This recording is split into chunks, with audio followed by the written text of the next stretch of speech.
దేవుని యందు ప్రియమైన సహోదరి సహోదరులారా, దేవుని ప్రియ బిడ్డలారా,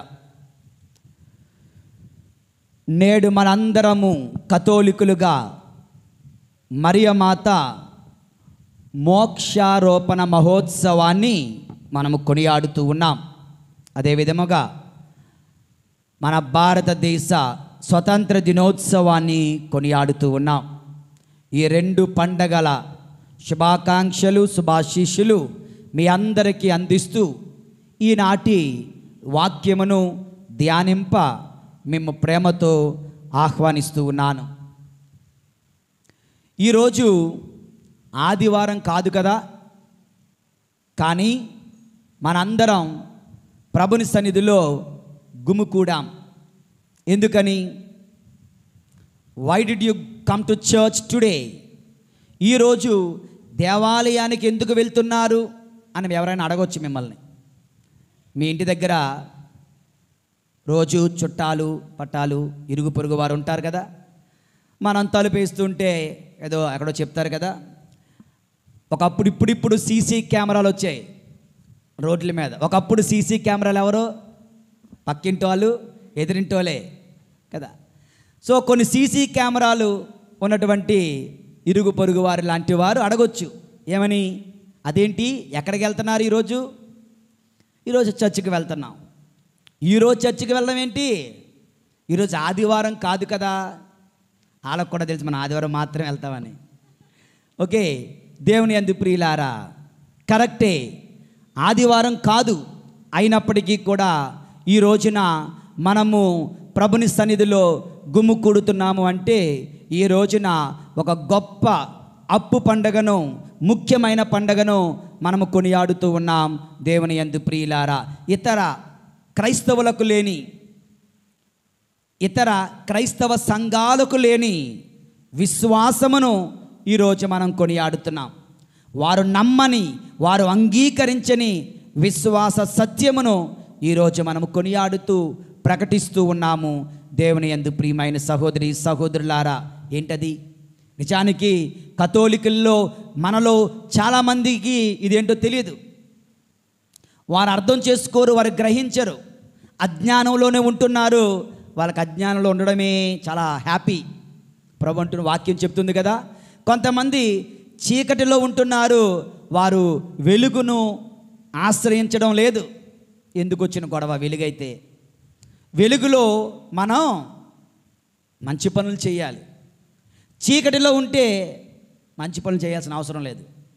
జ్ఞానంలో రావడానికి ఇష్టపడం, అజ్ఞానంలో ఉండిపోవడానికి ఇష్టపడుతూ ఉంటాం. కథోలికలైన క్రైస్తవులుగా పిలువబడుతున్న అనేకులు సైతం ఈ గొప్ప అప్పు పండగను, ఈ విశ్వాస సత్యమును గ్రహించకుండా ఉంటూ ఉన్నారు. దేవుని యందు ప్రియులారా, ఆ గొప్ప వేద సత్యమే, పరమరహస్యమే ఆ తల్లి ఇహలోకములో తన తనువు చాలించిన తరువాత దేవుని యందు ప్రియులారా ఆత్మ శరీరాలతో మోక్షమునకు ఎత్తబడెను. వచ్చే సోమవారం ఇదే తారీఖున మరియ రాణి పండుగను కొనియాడుతున్నాం. కరెక్ట్గా 7 రోజుల తర్వాత మరియ రాణి, ఈ రోజున ఆ తల్లి సమాధి చేయబడగా ఆ సమాధి నుండి దేవాది దేవుడు ఆమెను ఆత్మ శరీరాలతో మోక్షాన్ని కొనిపోయారు. ఇది ఈరోజు పండగ. ఈరోజు మన కొనియాడుతున్న పరమరహస్యం. వారం రోజుల తర్వాత మనం కొనియాడే పరమరహస్యం ఏమిటంటే, ఆ రోజున the coronation of mother Mary as the queen of heaven and the earth. పరలోక భూలోక మహారాణిగా త్రియేక దేవుడు ఆ తల్లిని గౌరవించడం, బహూకరించడం దేవుని యందు ప్రియమైన సహోదరి సహోదరులారా. కనుక మనందరి విశ్వాసం ఏమిటంటే, ఆ తల్లి ఆత్మ శరీరాలతో మోక్షమునకు ఎత్తబడెను. దేవుని యందు ప్రియులారా, మరియమాత మోక్షార్పణ మహోత్సవం అంటే మరియమాత తన మరణానంతరము ఆత్మ శరీరాలతో మోక్షానికి కొనిపోబడ్డారు. దానికి చరిత్ర ఏం చెబుతుందండి అంటే, యేసు ప్రభు మోక్షారోహణమైన తరువాత యేసు ప్రభు మరణించారు, సమాధి చేయబడ్డారు, సమాధిలో ఉంచబడ్డారు. 3వ రోజున ఆయన ఉత్థానుడయ్యాడు. 40 రోజుల పాటు శిష్యులకు దర్శనమిస్తూ వారి విశ్వాసాన్ని బలపరుస్తున్నాడు. 40వ రోజున ఆయన శిష్యులు చూస్తుండగా ఆయన పరలోకానికి ఎక్కిపోయారు. పెంతెకోస్తు పండగ రోజున అగ్ని నాలుకల వలె తన ఆత్మను వారిపై కృమ్మరించాడు. అంతవరకు మనకు తెలుసు. అక్కడి నుంచి అపోస్తులు సువార్త సేవ కొరకై వెళ్తున్నారు. ఆ క్షణం నుండి మరియ తల్లి సుమారు 10 నుండి 12 సంవత్సరాలు ఈ లోకములోనే జీవించారంట.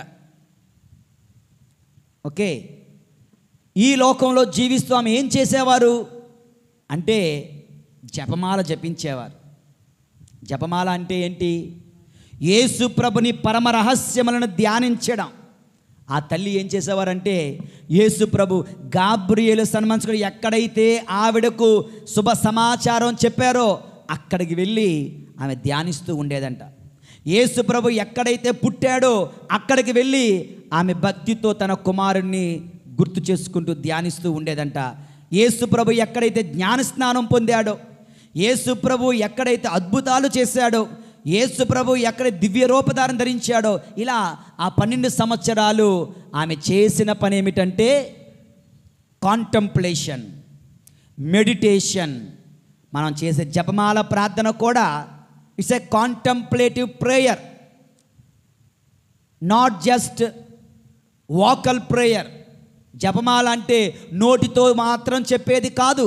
జపమాల మనసుతో, మదితో చేసేది.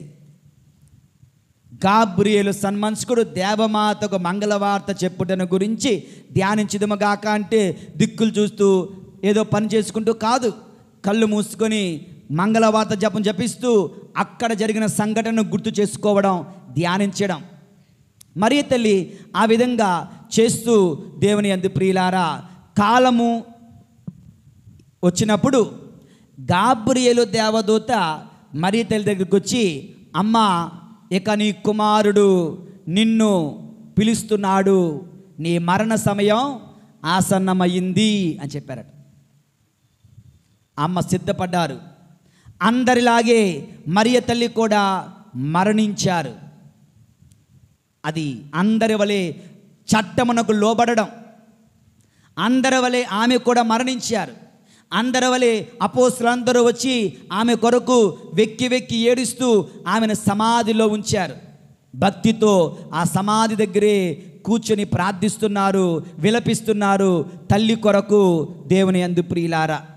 అలా విలిపించిన తర్వాత కొన్ని 3 రోజుల తర్వాత వాళ్ళందరూ కూడా వింటూ ఉన్నారు దేవదూతల పాటలు.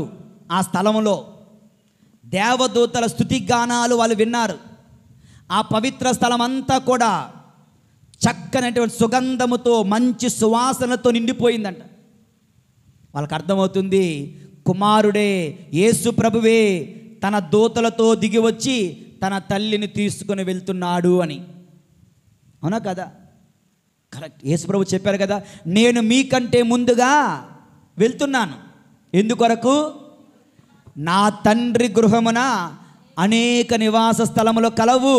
నేను మీకంటే ముందు వెళ్ళి మీకు ఒక నివాస స్థలమును ఏర్పరుస్తాను. దేవుని యందు ప్రియమైన సహోదరి సహోదరులారా, ఏర్పరిచిన తర్వాత నేను మరలా వస్తాను, వచ్చి మిమ్మలను తీసుకుని వెళ్తాను. నేను ఎక్కడ ఉంటానో మీరు కూడా అక్కడే ఉంటారు. ఆ ప్రభువు చెప్పిన వాగ్దానం, భూమి ఆకాశములను గతించునేమో, నా మాటలు ఎన్నడూను గతించవని చెప్పిన ప్రభు తన వాగ్దానాన్ని మొట్టమొదటిగా తల్లి మరియలో నెరవేరుస్తున్నారు. తల్లి మరియను తనతో పాటు తీసుకుని వెళ్తున్నారు ఆత్మ శరీరాలతో. దేవుని యందు ప్రియమైన సహోదరి సహోదరులారా, దేవుని ప్రియ బిడ్డలారా, వాళ్ళందరికీ అర్థమవుతున్న సత్యం. కాకపోతే వాళ్ళు విశ్వసించారు. ఇంతలో ఒకానొక శిష్యుడంట ఆ తల్లి యొక్క ఆఖరి అంత్యక్రియలకు హాజరు కాని వాడు వచ్చి, నా తల్లిని నేను చూడాలి, నా తల్లిని నేను చూడాలి అంటూ పట్టుబట్టాడంట. దేవుని యందు ప్రియులారా, కొంతమంది అంటారు ఎవరతను అంటే తోమాసు వారే అంటారు. ఆయనే కదా యేసు ప్రభు ఉత్థానమైనప్పుడు కూడా నేను నమ్మను అన్నాడు. కొంతమంది అంటారు, కొంతమంది ఒకానొక శిష్యుడు అంటారు, అపోస్తులుడు అంటారు.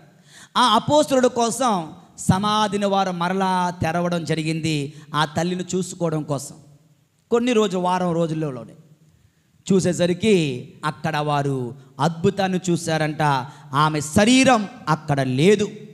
ఆమె శరీరం అనే స్థలములో 3 రోజా పుష్పాలు ఉన్నాయంట. దేవుని యందు ప్రియులారా, ఆమె శరీరమును ఉంచినటువంటి పవిత్ర స్థలములో 3 రోజా పుష్పాలను వాళ్ళు కనుగొనడం జరిగింది. అనగా ఆమె ఎప్పుడూ కూడా పవిత్రురాలే. ఆమె తల్లి పుట్టక మునుపు, పుట్టినప్పుడు, పుట్టిన తర్వాత, పుట్టక మునుపు ఆమె పవిత్రురాలే, పుట్టేటప్పుడు ఆమె పవిత్రురాలే, పుట్టిన తర్వాత కూడా ఆమెలో పాప కలంకము లేదు అనడానికి ఆ 3 రోజా పుష్పాలను వాళ్ళు చూచారు. ఆమె యొక్క అవశేషాలు, ఆమె శరీరము ఎప్పటికీ కూడా లేదు. దేవుని యందు ప్రియులారా, there are only 2 tombs that are empty. 2 సమాధులు ఈ చరిత్రలో ఖాళీగా ఉన్న సమాధులు 2. ఒక్కటి యేసు ప్రభునిది, యేసు ప్రభు సమాధి ఖాళీగా ఉంది. రెండవది అమ్మ మరియ తల్లిది, ఆమె సమాధి కూడా ఖాళీగా ఉంది, అందులో ఏమీ లేదు. దేవుని యందు ప్రియులారా, ఈ విధంగా ఆ తల్లిని ప్రభు ఆత్మ శరీరాలతో మోక్షానికి తీసుకుని వెళ్ళారని తొలినాటి క్రైస్తవ సంఘము సైతము విశ్వసించింది. దేవుని యందు ప్రియమైనటువంటి సహోదరి సహోదరులారా,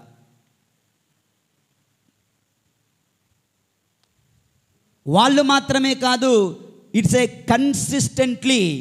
కాన్స్టాంట్లీ 2000 సంవత్సరాలుగా ప్రతి తరము వారు ఈ గొప్ప సత్యాన్ని విశ్వసించారు.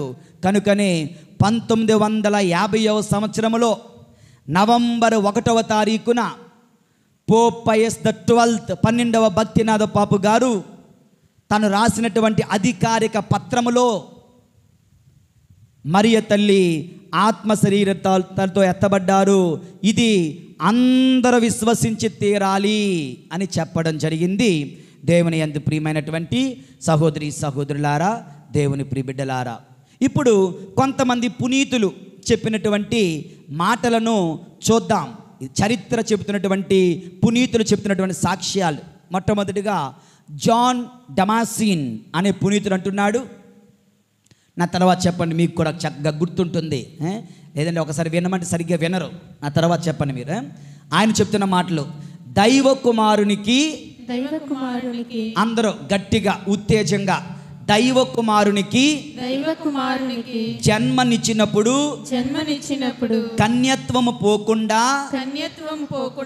చెడకుండా కాపాడిన దేవుడు మరియా మరణించినప్పుడును ఆమె దేహము పాడవకుండా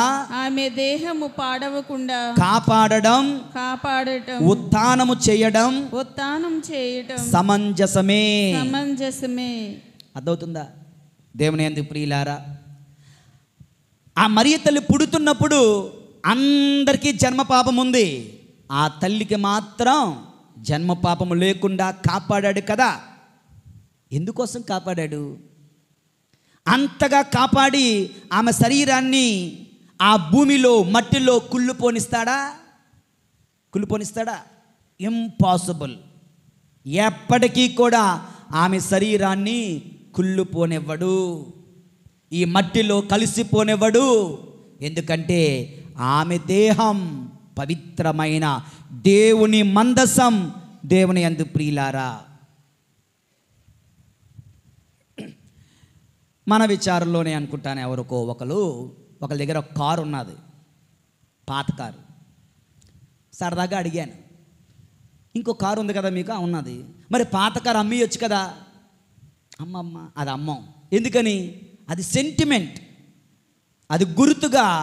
ఆ కారు అంటే మాకు చాలా ఇష్టం, కారు అంటే చాలా ప్రేమ, కనుక అది అమ్మడానికి ఇష్టపడం.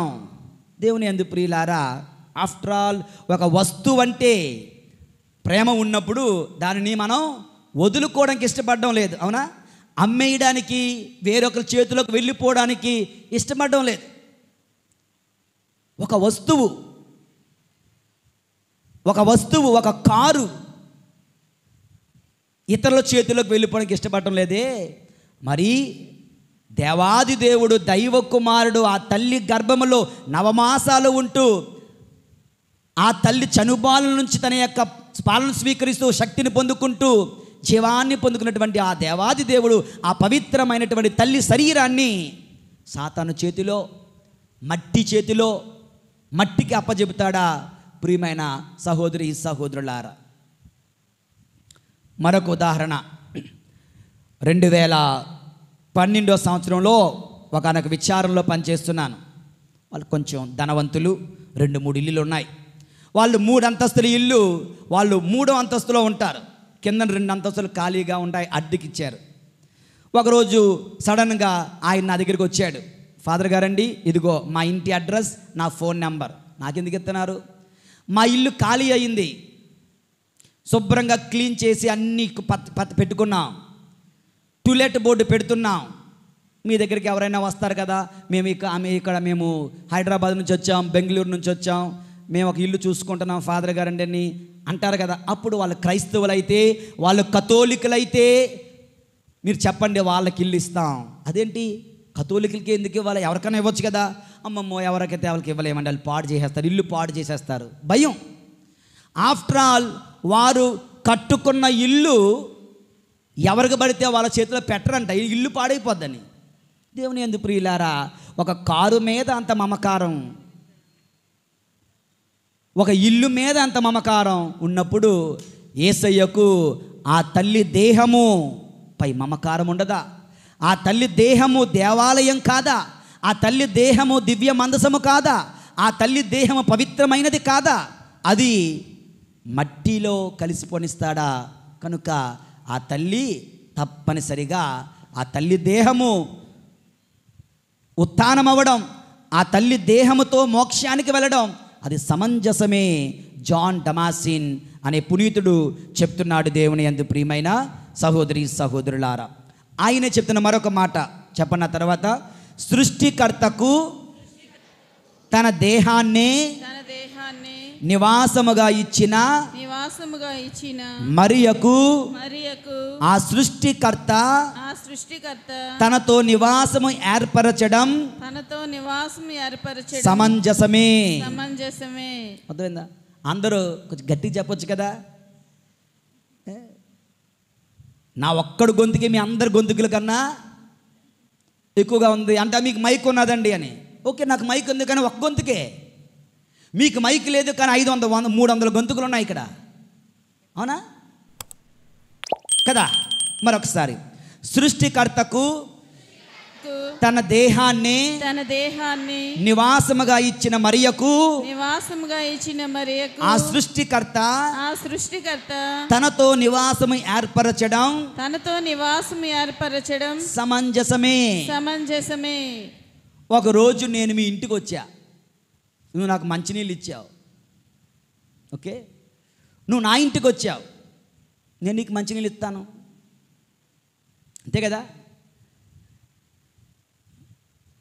గుళ్ళోకి అయితే కాదులే నా.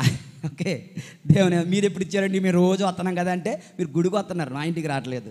ఓకే, దేవుని యందు ప్రియమైన సహోదరి సహోదరులారా, ప్రభు అయిన దేవుడు సృష్టికర్త ఈ లోకానికి వచ్చినప్పుడు ఆ తల్లి ఒక నివాసాన్ని ఇచ్చింది, తన గర్భం కదా. కనుక ఈ తల్లి అక్కడికి వెళ్ళినప్పుడు తప్పనిసరిగా నివాసాన్ని ఇస్తారు. జీసస్ యూత్ వాళ్ళు వచ్చారు కదా, అందులో 2 కేరళ నుంచి వచ్చారు, 2 పిల్లలు కేరళ నుంచి వచ్చారు. కేరళ వాళ్ళు మధ్యాహ్నం భోంచేసినప్పుడు అంటున్నారు, ఫాదర్ మీరు ఎప్పుడైనా కేరళ వచ్చారా? 1-2 సార్లు వచ్చానమ్మా. అయితే వచ్చే సంవత్సరం రండి. ఏం? అప్పుడు మేము అక్కడ ఉంటాం, మేము మిమ్మల్ని చూసుకుంటాం. అంటే వాళ్ళు ఇక్కడికి వచ్చినప్పుడు నేను వాళ్ళకి ఆతిథ్యం ఇచ్చాను కనుక నేను అక్కడికి వెళితే వాళ్ళు నాకు ఆతిథ్యం ఇస్తారట. లాజిక్కే కదా. ప్రభు అయిన దేవుడు ఈ లోకానికి వచ్చినప్పుడు అమ్మ మరియమ్మ నివాసాన్ని ఇచ్చింది, తన శరీరాన్ని ఇచ్చింది, తన గర్భాన్ని ఇచ్చింది. మరి ఇప్పుడు అమ్మ మరియమ్మ అక్కడికి వెళ్ళినప్పుడు దేవుడు ఆ తల్లి శరీరానికి సరైనటువంటి బహుకారణ, ఆశీర్వాదము, మహిమ ఇవ్వకుండా ఉంటారా? దేవుని యందు ప్రియమైనటువంటి సహోదరి సహోదరులారా, మరొక పునీతుడు చరిత్రలో అనేక సందర్భాలలో అనేక మంది పునీతులు ఈ యొక్క గొప్ప పరమరహస్యాన్ని విశ్వసించారు అని చెప్పడానికి ఇవన్నీ చెప్తున్నాను. మరొక పునీతుడు అంటున్నాడు చూడండి, సీడో అగస్టిన్ అనేవాడు. చెప్పండి, మరియమాత దేహం క్రీస్తుకు నివాసముగా మందసముగా ఉండింది కనుక ఆ కుమారుడు ఉన్న చోటని ఆ తల్లి దేహము కూడా ఉండడము సముచితమే.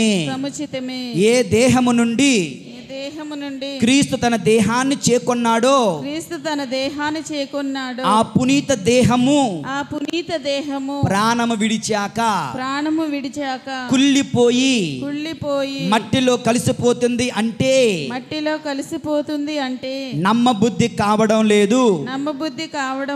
ఆ దేహము క్రీస్తు సన్నిధి చేరి ఉండాలి. ఈ చిన్న లాజిక్ ఈ ప్రొటెస్టెంట్స్, ఇతర సంఘాల వారు ఎందుకు అర్థం చేసుకోలేకపోతున్నారో అర్థం కావడం లేదు. సింపుల్ లాజిక్ కదా. దేవుని యందు ప్రియమైనటువంటి ఏ దేహము నుండి ఆయన దేహాన్ని పొందుకున్నాడో ఆ దేహాన్ని ఆయన కుళ్ళుపొనిస్తాడా? దేవుని యందు ప్రియమైన సహోదరి సహోదరులారా, మరొక మాట దేవుని యందు ప్రియులారా, చెప్పండి, దేవమాత మోక్షారోపణము దేవమాత గొప్పతనం వల్ల వచ్చినది కాదు, ఇది దేవుని ఉచిత వరము. ఇది దేవుడు మరియమాతకు ప్రసాదించిన గొప్ప భాగ్యము అని మనము గుర్తించాలి. అర్థమవుతుందా? ఈ లాజిక్ ఇక్కడ ప్రొటెస్టెంట్ సహోదరులు మిస్ అవుతున్నారు. ఇందాకన్నానే, ఎక్కడ వీళ్ళు లాజిక్ మిస్ అవుతున్నారంటే ఇక్కడ మిస్ అవుతున్నారు. వాళ్ళు అనుకుంటారు మరి తల్లి ఆత్మ శరీరత మోక్షంకి ఎత్తబడిందంటే మరి తల్లి గొప్పది, మరి తల్లి గొప్పతనం వల్ల వచ్చింది అని వాళ్ళు అనుకుంటున్నారు. విషయం ఏంటంటే ఇది ఆ తల్లి గొప్పతనం వల్ల రాలేదు. ఇది దేవుని యందు ప్రియమైన సహోదరి సహోదరులారా, దేవుడు ఆమెకి ఇచ్చిన ఉచిత వరము, దేవుడు ఉచితముగా ఇచ్చినటువంటి దీవెన, అనుగ్రహము. దేవుని యందు ప్రియమైన సహోదరి సహోదరులారా, సో ఇన్ని పునీతుల మాటల ద్వారా ఈ సత్యమును మనము నమ్మవచ్చు. దేవుని యందు ప్రియులారా, నెక్స్ట్ చాప్టర్ 2 అయిపోయాయి. మోక్షారోపిత మాత అంటే ఏమిటి? చరిత్ర చెప్పిన సంఘటన. అపోస్తుల కాలంలో ఆమె మరణించిన తర్వాత ఏం జరిగింది, తర్వాత పునీతులు చెప్పినటువంటి మాటలు మనం ధ్యానం చేసుకున్నాం. మూడవది దేవుని యందు ప్రియులారా, what ever happened in the new testament is already happened in the old testament. Old testament is a shadow of the new testament. ఉదాహరణకి నేను ఇక్కడ ఉన్నాననుకో, నా నీడ ఇక్కడ పడుతుంది, అవునా? అలాగే నూతన నిబంధనలో ఉన్నటువంటి సందర్భాలు పాత నిబంధనలో నీడల వలె ఉంటున్నాయి. ఉదాహరణకి యోసేపు కలలో దేవుని మాట విన్నాడా? పాత నిబంధనలో కూడా యోసేపు కలలలో ద్వారా దేవుడు మాట్లాడాడు కదా. ఆ యోసేపు నీతిమంతుడు, ఈ యోసేపు నీతిమంతుడు. పోలిక చూడండి. ఏవమ్మ దేవుని యొక్క అనుగ్రహాలచే సృష్టించబడింది, ఈ ఏవమ్మ దేవుని అనుగ్రహాలు సృష్టించబడింది. ఆ ఏవమ్మ ఆదాముతో కలిసి పనిచేసింది, ఈ ఏవమ్మ నూతన ఆదామని యేసయ్యతో కలిసి పనిచేసింది. ఆ ఏవమ్మ ఆదామును పాపములో నెట్టింది, ఈ ఏవమ్మ ఈ నూతన ఆదాముకు సిలువ మరణం వరకు తోడుగా నిలిచి రక్షణ కార్యం నెరవేర్చేదాకా సహాయపడింది. ఆ ఏవమ్మ పిశాచి మాట వింటే, ఈ ఏవమ్మ దేవుని దూత మాట విన్నది. ఆ ఏవమ్మ అవిధేయత చూపిస్తే, ఈ ఏవమ్మ విధేయత చూపించింది. ఆ ఏవమ్మ శాపాన్ని మరణాన్ని కొని తెస్తే, ఈ ఏవమ్మ జీవాన్ని ఆశీర్వాదాన్ని తీసుకుని వచ్చింది. పోలిక చూడండి. అలాగే మరియ తల్లి మోక్షారోపణము కూడా బైబిల్ గ్రంథంలో ఉంది. 3 ఉదాహరణలు మనం చూడవచ్చు. దేవుని యందు ప్రియులారా, మొట్టమొదటి ఉదాహరణ హానోకు జీవితం. ఆది కాండము 5వ అధ్యాయము 24వ వచనం చదవండి ఎవరైనా. ఆది కాండము 5వ అధ్యాయము 24వ వచనం. హనోకు, ఏనోకు అంటారు. ఏనోకు దేవునికి సహచరుడై జీవించెను. ఆ తరువాత జనులు అతనిని చూడలేదు. దేవుడు ఏనోకును కొనిపోయాను. పాత బైబిల్లో హానోకు అని ఉండేది. What ever it is. Okay, హానోకు అనేవాడు దేవునికి చాలా సహచరుడుగా, దేవునికి క్లోజ్గా బైబిల్లో ఉంటుంది. ఇంగ్లీష్ బైబిల్లో Enoch walked with God. That is the way. He walked with God. దేవునితో నడిచాడంట, దేవునితో క్లోజ్గా నడిచాడంట, దేవునికి సహచరుడుగా జీవించాడంట. కనుక దేవుడిచ్చిన ఆశీర్వాదం ఏంటంటే ప్రజలెవరూ ఆయన చూడలేదట. ఆయన దేవుడు తనతో తీసుకుని వెళ్ళిపోయాడు.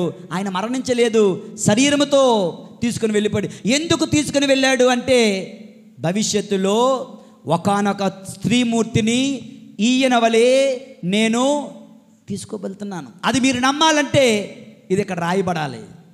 దేవుని యొక్క అద్వితీయమైన ప్లాన్ ఫర్ మదర్ మేరీ.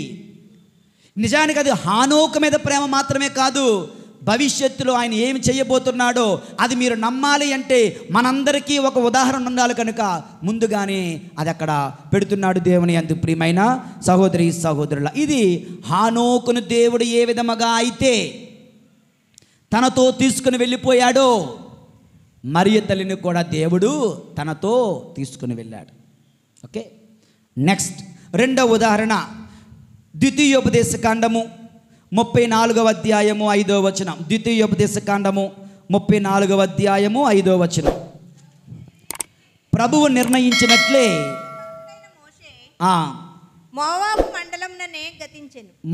మోవాబు మండలముననే గతించెను. ఆయన అక్కడే మరణించాడంట. తర్వాత వాక్యం చెబుతుంది, దేవుడే మోషే శరీరమును గైకొనెను. అంటే మోషే దేహమును ఎక్కడ పాతి పెట్టారో ఎవ్వరికి తెలియదంట.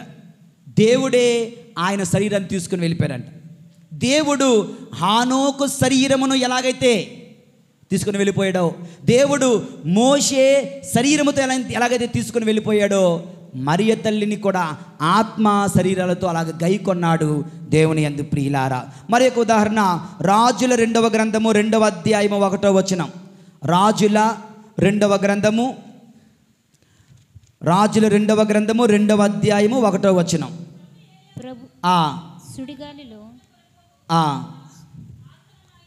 ఓకే, అప్పుడు ఏలియా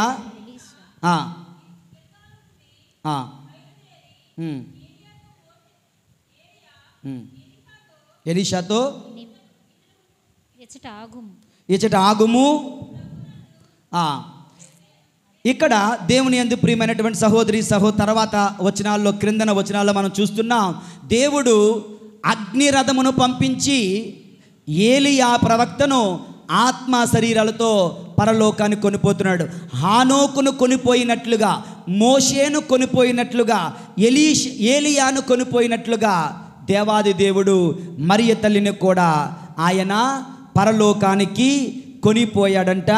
దేవుని యందు ప్రియమైన సహోదరి సహోదరులారా, 3 ఉదాహరణలు బైబిల్ గ్రంథంలో నుంచి చెప్పడం జరిగింది దేవుని యందు ప్రియమైన సహోదరి సహోదరులారా. ఇక డాగ్మా పాపు గారు రాసినటువంటి అధికారిక పత్రములో పాపు గారు 4 ఉదాహరణలు చెప్తున్నారు మరియ తల్లి నిజముగా మోక్షానికి వెళ్ళిపోవడానికి కారణాలు. కారణం నెంబర్ 1 ఏంటంటే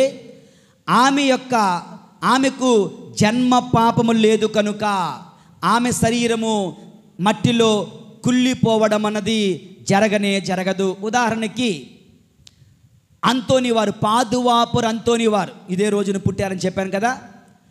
ఆయన శరీరం చనిపోయిన తర్వాత పాతి పెట్టారు, సమాధి చేశారు.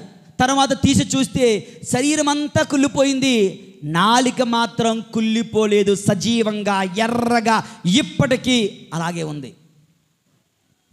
ఎందుకు అంటే ఆయన ఆ నాలుకతో దేవునిని అంతగా ఘనపరిచాడు, మహిమపరిచాడు. దేవుని కోసం అంతగా ఆయన బోధించాడు, ప్రసంగించాడు. కనుక దేవుడు ఇచ్చినటువంటి ఆశీర్వాదం ఏంటంటే ఆయన నాలుక పవిత్రమైనది, దానిని నేను పాడైపోనివ్వను. ఇప్పటికి కూడా అది మనం చూడొచ్చు, ఇప్పటికి కూడా అది మనకు అందుబాటులో ఉంది. దేవుని యందు ప్రియులారా, అంతోని వారి నాలుక ఇంటర్నెట్లో, యూట్యూబ్లో కొడితే వస్తుంది. రెండవ ఉదాహరణ దేవుని యందు ప్రియులారా, ఫ్రాన్సిస్ వారు, షౌరీ వారు అంటాం కదా, గోవాలో ఆయన చనిపోయి ఇప్పటికి 400 సంవత్సరాలు అవుతుంది. ఆయన దేహాన్ని ప్రభు పవిత్రంగా ఉంచారు. బెర్నదెత్తమ్మ మరణించి 200 సంవత్సరాలు అవుతుంది. ఇప్పటికీ కూడా ఆమె శరీరము ఇప్పుడే స్నానం చేసి చక్కగా ఫ్రెష్ అయి నిద్రపోతే ఎలాగుంటుందో అంతగా ఇన్కరప్టబుల్ బాడీగా ఉంటుంది. మనం చూడవచ్చు. దేవుని ప్రియులారా, వాళ్ళ పవిత్రతకు ప్రభువిచ్చే బహూకరణ ఆశీర్వాదము దేవుని యందు ప్రియులారా. ఆఫ్టర్ ఆల్ అంతోని వారి నాలుకను కాపాడితే అమ్మ మరియ తల్లి యొక్క శరీరం అంతా పవిత్రమైనదే కదా. అమ్మ మరియ తల్లి శరీరం అంతా పవిత్రమైనదే.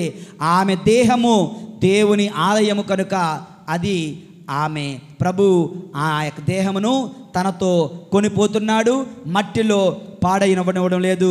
దేవుని యందు ప్రియులారా, రెండవ కారణం పాపగారు చెప్తున్నారు, దేవ వరప్రసాదం నిండిన మరియమ్మ కనుక, అన్ని అనుగ్రహాలు ఆమెలో ఉన్నాయి కనుక, అన్ని పుణ్యాలు ఆమెలో ఉన్నాయి కనుక ఆమె శరీరం కుళ్ళిపోవడానికి దేవుడు అంగీకరించడు. మూడవ ఉదాహరణ పాపగారు చెప్తున్నారు, ఆమె సహరక్షకి. ప్రభు రక్షకుడు, ఆమె రక్షకునితో పాటు నడిచింది చివరి వరకు కూడా. యేసు ప్రభు భుజాలపై సిలువను మోస్తే మరియ తల్లి గుండెల్లో ఆ సిలువను మోసింది కనుక ఆమె కూడా యేసు ప్రభుతో పాటు సిలువ వేయబడింది కనుక ఆమె రక్షక మాత, సహరక్షకి అవుతుంది. దేవుని యందు ప్రియులారా, అందుకని ఆమె శరీరాన్ని ప్రభు ససేమిరా కుళ్ళిపోనివ్వడు. ఇక నాలుగవది ఇందాక చెప్పినట్లుగా ఏలియా ప్రవక్తను ఏ విధంగా కొనిపోయారో దేవాది దేవుడు మరియ తల్లిని కూడా ఆ విధంగా కొనిపోయారు. ఈనాటి మొదటి పట్టణంలో మనం విన్నాం, ఆకాశం తెరవబడిందంట, అక్కడ ఒక మందసము కనిపించిందంట.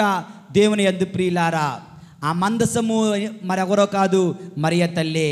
వారు చూస్తున్నారు దర్శన గ్రంథము 12వ అధ్యాయములో ఒక స్త్రీ, సూర్యుడే ఆమె వస్త్రములు, చంద్రుడు ఆమె పాదపీఠము, 12 నక్షత్రాలు ఆమె కిరీటములో ఉన్నాయి. అంటే 12 మంది అపోస్తులు. దేవుని యందు ప్రియమైన సహోదరి సహోదరులారా, సూర్యుడే ఆమె వస్త్రం అంటే దేవాది దేవుడు ఆమెను ఆవరించి ఉన్నాడు. పరలోక తండ్రికి కుమార్తెగా, యేసు ప్రభునికి తల్లిగా, పరిశుద్ధ ఆత్మకు సహచరినిగా ఆమె ఉన్నారు కనుక సూర్యుడే ఆమె వస్త్రాలయ్యారు, పరిశుద్ధతే ఆమె వస్త్రాలయ్యారు. ఇక చంద్రుడే ఆమె పాదపీఠముగా ఉంటున్నారు కనుక ఆమె పరలోకానికి ఆత్మ శరీరాలతో ఎత్తబడడం నిజము. దేవుని యందు ప్రియులారా, ఒక చిన్న ఉదాహరణ దేవుని యందు ప్రియులారా, బెర్నదెత్తమ్మకు మరియ తల్లి దర్శనమిచ్చారు కదా.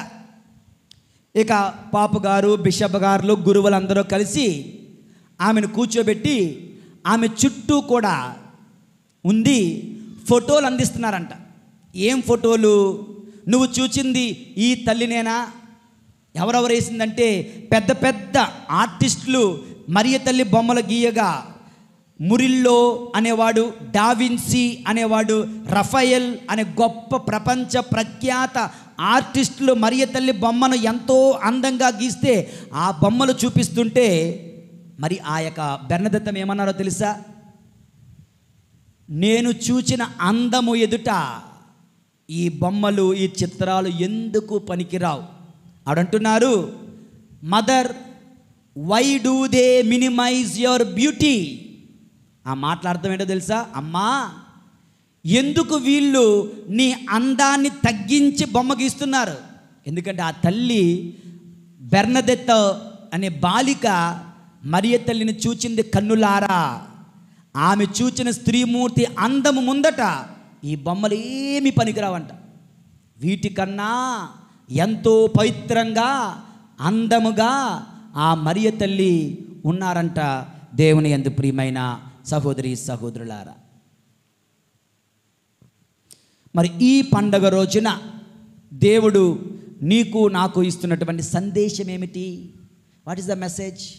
ఇప్పటి వరకు ఆమె నిజముగా ఆత్మసరిత మోక్షానికి ఎత్తబడింది అని నిరూపించడానికి అనేక పునీతులు చెప్పిన మాటలు, బైబిల్లో ఉన్న ఉదాహరణలు, పాపు గారు చెప్పినటువంటి కారణాలు మీకు చెప్పాను.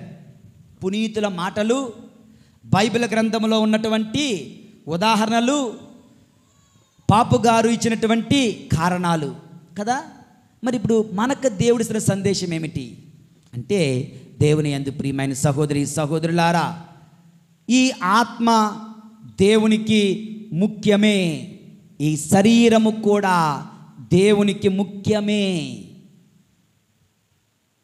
ఈ యొక్క పండగ ద్వారా ప్రభు మనకు తెలియచేస్తుంది ఏమిటంటే, I want your soul as well as your body. నీ శరీరము పవిత్రమైనది, నీ ఆత్మయు పవిత్రమైనది. నీ ఆత్మ పవిత్రంగా ఉండాలి, నీ శరీరం కూడా పవిత్రంగా ఉండాలి. దేవుని యందు ప్రియులారా, మరి శరీర పవిత్రతను నువ్వు కాపాడుతున్నావా? ఈ శరీరముతో, ఈ కళ్ళతో నీవు చెడు సినిమాలు చూస్తున్నావా? అశ్లీల చిత్రాలు, యవనస్తులు, మధ్య వయస్సులో ఉన్నవాళ్ళు, వృద్ధాప్యంలో ఉన్నవాళ్ళు కామ కలాపాలకు లోనవుతున్నట్లయితే you are destroying the temple of God. దేవుని ఆలయం ఈ శరీరం, ఈ శరీరాన్ని మనం అపవిత్రం చేస్తున్నాము. ఈ శరీరాన్ని మనం అపవిత్రం చేస్తున్నాం. దేవుడు ఆమె యొక్క ఆత్మను మాత్రమే తీసుకుంటే ఓకే, నువ్వు నేను కూడా ఓకే ఈ శరీరంతో పని లేదులే అనుకోవచ్చు. నో, దేవుడు ఏ విధముగా యేసు ప్రభు ఆత్మ శరీరాలతో మహిమా శరీరముతో ఎత్తబడ్డాడో, మరియ తల్లి ఆత్మ శరీరాలతో మోక్షానికి వెళ్ళారో, మానవులమైన మనందరం ఆత్మ శరీరాలతో మోక్షములో ఉండాలి. సన్మనస్కులు కేవలము ఆత్మతో ఉంటారు, ఎందుకంటే వాళ్ళకి దే డోంట్ హ్యావ్ బాడీస్, వాళ్ళకి శరీరం లేదు. శరీరము లేని వారు సన్మనస్కులు, దేవదూతలు.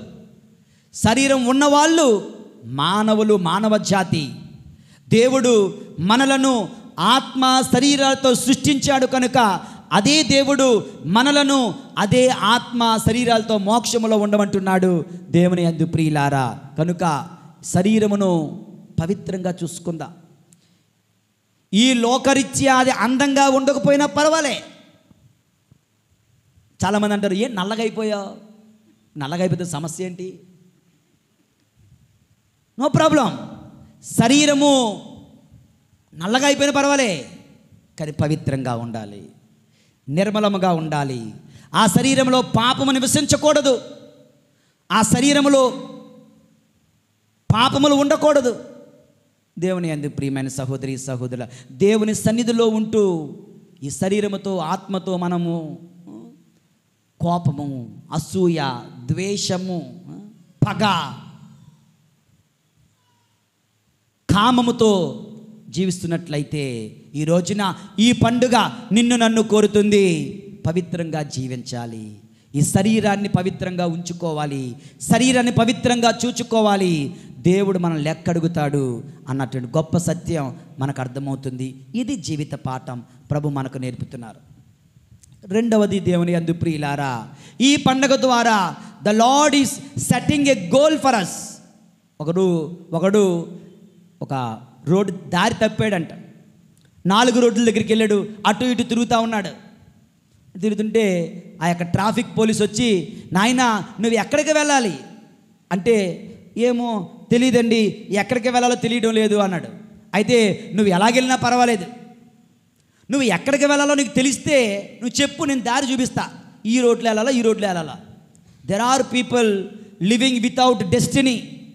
గమ్యము లేకుండా, లక్ష్యము లేకుండా జీవిస్తున్న వ్యక్తివి నువ్వు ఉంటాయినట్లయితే ఈరోజు ఈ పండుగ ద్వారా ప్రభువు మనకు ఒక గమ్యమును, ఒక లక్ష్యమును ఇస్తున్నారు.